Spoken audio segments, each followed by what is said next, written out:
E aí, tudo bem? Vinícius Cardoso, um dos bancos para mais um vídeo. Vinícius, como é que eu faço para registrar, cadastrar meu CNPJ como chave Pix na minha conta PJ da Nubank? Primeiramente, tu sabe por que fazer isso? Muito útil. Desejas que a Nubank seja o teu banco principal na parte PJ, a fim de conseguir limites de crédito, cartão de crédito, pegar emprestado. Colocar o CNPJ é muito útil. Por quê? Mostra para a Nubank que tu queres ele como banco principal do teu PJ. Ninguém vai cadastrar o CNPJ da empresa numa conta se não quer isso como principal. Eu mesmo fiz isso para a Nubank entender que eu desejo ele como meu banco principal. Vamos lá, vamos dar uma olhada como fazer isso. Vou colocar a telinha do meu celular. É bem rápido e prático, tá?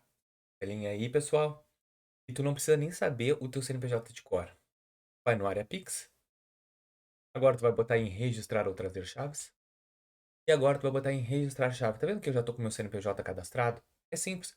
Quando tu bota em registrar chave, ó. Se eu não tivesse meu CNPJ, ele ia estar aparecendo CNPJ. Vou até excluir pra te ver. Vou excluir meu CNPJ. Olha só que interessante. Agora eu vou botar em registrar. Apareceu o CNPJ. Eu aperto, apareceu o CNPJ e eu boto em registrar.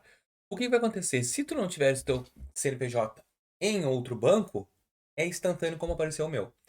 Se tiver, ele vai falar fazer a portabilidade. Então o que ele vai falar? Ele vai mandar uma notificação para o banco, vai ter que acessar o aplicativo do outro banco, e acessando o aplicativo do outro banco, tu vai ter que autorizar a portabilidade de chave Pix. Na real, uma goiaba. É mais fácil tu ir lá, apaga a chave Pix e cadastra aqui. Pronto, ó. Já estou com a minha chave cadastrada, a chave Pix. Então, se eu for receber um Pix e der o meu CNPJ, eu vou receber direto, ou até mesmo para outro banco.